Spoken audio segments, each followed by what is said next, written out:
Welcome to Ujjwala Manjrekar's channel. This is Art of Living. Today we are going to prepare कोसिनिया recipe. आज आपण Maharashtrian स्टाईलची तेंडल्याची recipe पाहणार आहोत. ही recipe आपण लाल तिखटाचा वापर न करता फक्त मिरचीवर करणार आहोत. पहा बरं, डोळ्यांना छान दिसते, चवीला छान आहे. तुम्हाला जर आवडले तर लाईक, शेअर, सबस्क्राईब नक्की करा. चला तर सुरू करूया. त्यासाठी एक मोठा बटाटा घ्यायचा आहे आणि तो उभा कापून घ्यायचा आहे, म्हणजे त्याच्या शिरा करायच्या आहेत.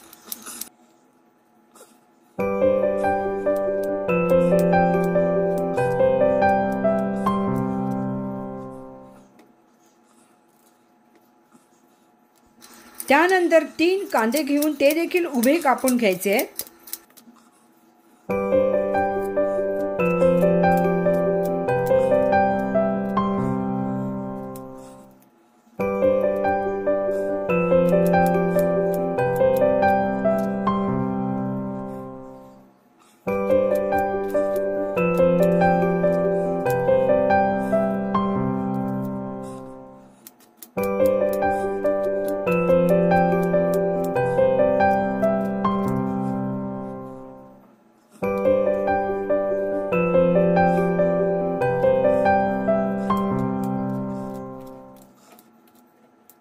मिरच्या बारीक चिरून घ्यायच्या आहेत.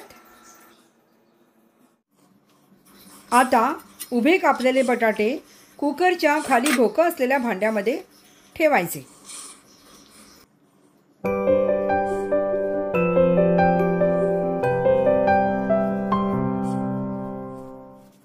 तेंडल्यांचे देखील उभे उभे तुकडे करून घ्यायचे.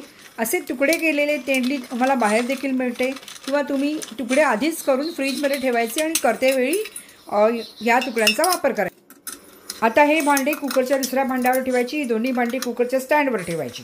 आता कुकर गॅसवर ठेवायचा. कुकरमध्ये पाणी टाकायचे, गॅस स्विच ऑन करायचं व आपण आपला तयार केलेला स्टँड कुकरमध्ये ठेवायचा. कुकरचे झाकण लावायचे. 3 शिट्ट्या होऊ द्यायच्या व कुकर थंड झाल्यानंतर आपल्याला उघडायचं आहे. तोपर्यंत आपण एक ग्लास बाउल घेऊन त्यात 3 चमचे तेल टाकूया.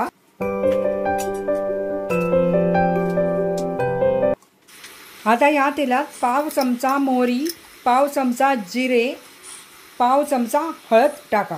अर्ध्या चमच्यापेक्षा कमी आणि पाव चमच्यापेक्षा जास्त काळा गरम मसाला टाका आणि पाव चमच्यापेक्षा कमी लाल गरम मसाला टाका.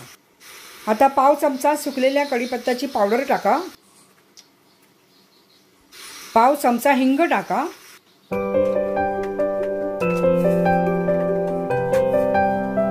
आता मूठभर सुकवलेला कढीपत्ता घेऊन तो चांगला चुरा व बाउलमध्ये घाला. सर्व व्यवस्थित मिक्स करा. त्यात कापलेल्या मिरच्या टाका व परत व्यवस्थित मिक्स करा. आता आणखी 3 चमचे तेल टाका. आपण मीडियम साईजचा चमचा घेतोय. आता कांदा बाउलमध्ये घाला व व्यवस्थित ढवळा.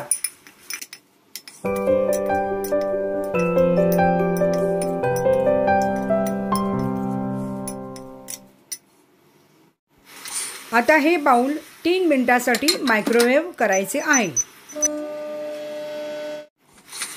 3 मिनिटांनंतर बाउल बाहेर काढल्यानंतर आपल्याला दिसेल आपला कांदा बऱ्यापैकी शिजला आहे. त्यानंतर आपण उकडलेले बटाटे आणि तेंडली ह्यामध्ये घालायचे आणि परत सर्व व्यवस्थित मिक्स करायचे आहे. शिजवताना दुसऱ्या भांड्यात आलेल्या पाण्याचा वापर आपण सूपसाठी करायचा आहे. आता चवीप्रमाणे मीठ बुरबुरवायचे आहे. सर्व व्यवस्थित ढवळून घ्यायचे आहे.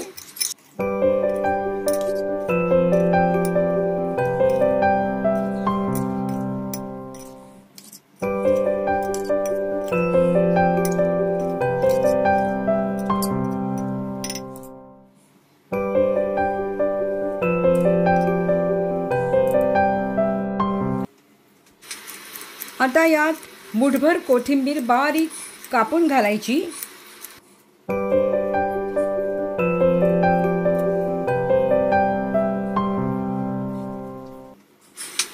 पाववाटी खोबरे देखील घालायचे.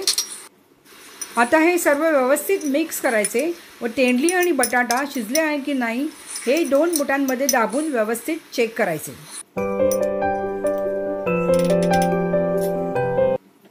आता बाउलचे झाकण लावायचे. आता हे झाकण लावलेले बाउल मायक्रोवेव्हमध्ये 2 मिनिटांसाठी ठेवायचे.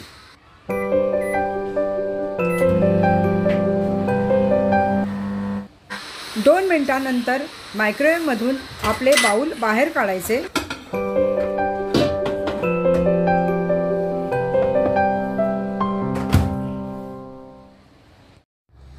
बाउलचे झाकण काढल्यानंतर तुम्हाला दिसेल आपली तेंडल्याची रेसिपी तयार आहे. गॅस व मायक्रोवेव्ह वापरून केलेली ही तेंडल्याची रेसिपी उत्कृष्ट होते. आपल्याला गॅसच्या जवळ उभं राहून पाय दुखवून घेण्याची देखील गरज नाही. तुम्हाला जर ही पद्धत आवडली तर लाईक, शेअर, सबस्क्राईब नक्की करा. थँक्यू.